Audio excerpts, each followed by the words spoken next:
As the final note on a film that entirely pays tribute to the impact of Chadwick Boseman and the legacy of T'Challa within the MCU, meeting the...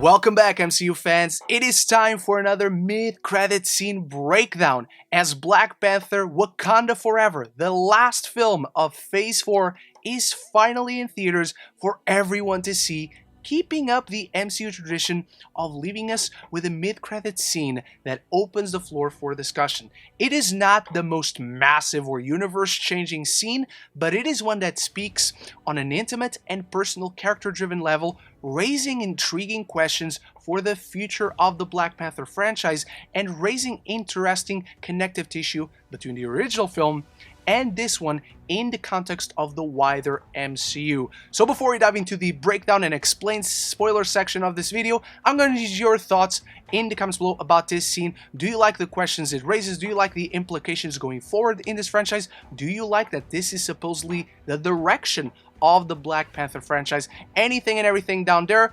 This is your final warning. We're going to talk spoilers from here on out, so here we go. So after Shuri gets her moment to cope and spiritually connect with her deceased mother and brother, burning the ceremonial garments, Nakia approaches with a child who turns out to be Shuri's nephew and the son of King T'Challa himself, Prince T'Challa, named after King T'Challa. Now, I couldn't catch his Haitian name because as soon as he stepped into shot, the theater I was in exploded with uproarious joy and applause. It was a really happy experience as everyone understood what was coming.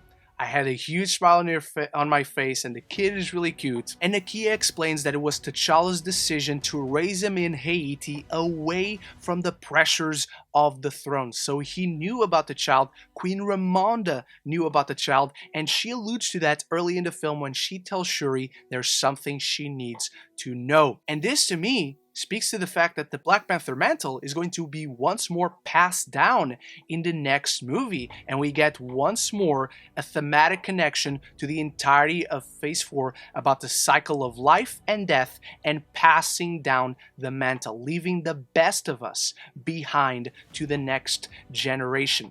Now, this is important because to me, throughout the whole film, Shuri felt like she wasn't ready. She wasn't capable of being Black Panther. Even after facing Namor, even after showing him mercy, we don't get a conclusive moment to Shuri's arc until this moment, where she is presented someone else to pass down the mantle to. We even have that moment with M'Baku stepping onto the river for the trial by combat, and that is just left open. So maybe M'Baku is going to be the Black Panther from now on until Prince T'Challa comes of age. There are so many questions that this scene raises while not being massive, and a lot of them are left unanswered. Now that's not a problem because this is the end of the film. This is what brings us into the next. Like the original Black Panther, the mid-credit scene is T'Challa addressing the United Nations, revealing Wakanda to the world, and that was the driving force throughout this entire film, was the revealing of Wakanda, how that affects them and how that affects Talokan and Namor.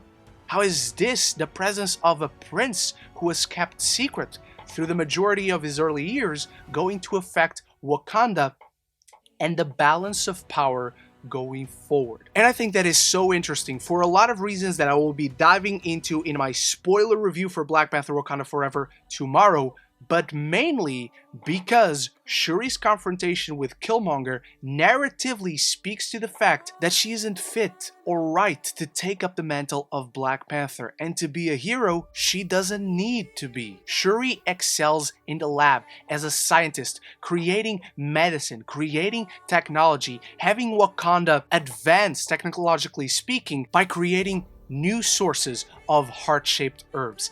That's how Shuri is a hero, and she steps into this position of leader through the film very forcibly, to the point where it doesn't feel right.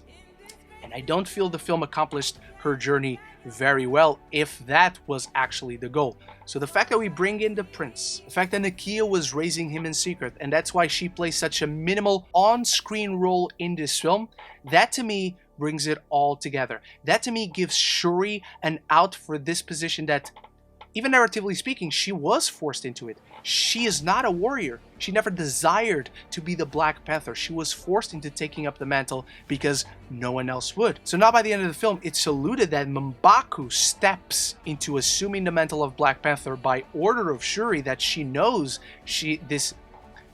And so by the end of the film, M'Baku steps onto assuming the mantle of Black Panther, challenging for the throne, and it's alluded that Shuri knows about this, because he says, Shuri is not coming. I'm stepping in her stead, as she is taking care of Riri to get taken home with the car and all that.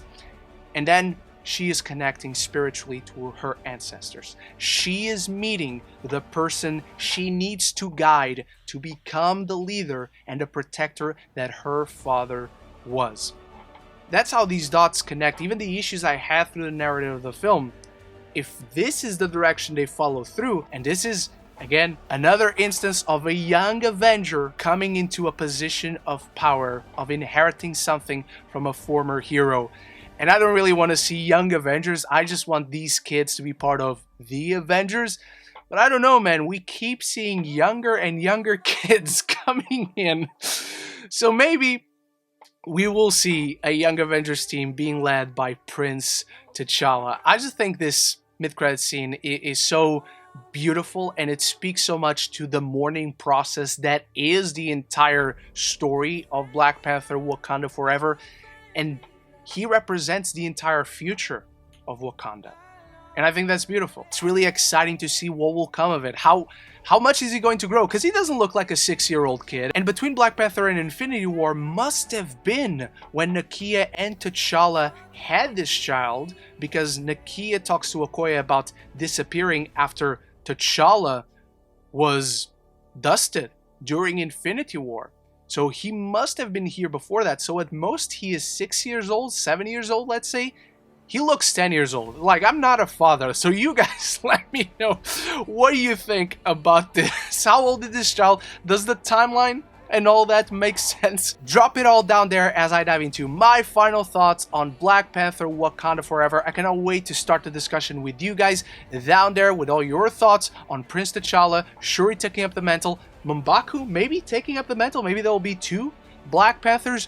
Who knows? Anything and everything down there. And if you're enjoying this mid-credit scene breakdown, I've done so many of these for Thor Love and Thunder, for Black Adam. Always do it when a new superhero film comes out. So if you're enjoying this, there's more Black Panther Wakanda Forever content that you'll enjoy on the channel for sure. Or if you just love movies and TV, this is the place to be. So consider clicking that subscribe button and you won't miss any future conversations on your favorite movies and TV. As the final note on a film that entirely pays tribute to the impact of Chadwick Boseman and the legacy of T'Challa within the MCU, meeting the physical embodiment of his legacy, his child that emotionally connects all the characters grieving throughout this narrative, is the most fulfilling resolution for the arcs and the themes of this film. About how hurt people, about how embracing the future and emotionally connecting is the most fulfilling direction for all our lives. And so now, he is the physical embodiment of hope for Nakia, for Shuri, for the entirety of Wakanda. It is indeed Wakanda Forever. And I think that's beautiful. But that's just my take on the mid-credit scene of Black Panther Wakanda Forever, what it means for right now and for the future of the MCU. Thank you so much for watching. Big thanks to my channel members for always supporting the channel, and be on the lookout for the spoiler review dropping very soon. I hope to see you there. So until the next one, love each other and love the movies.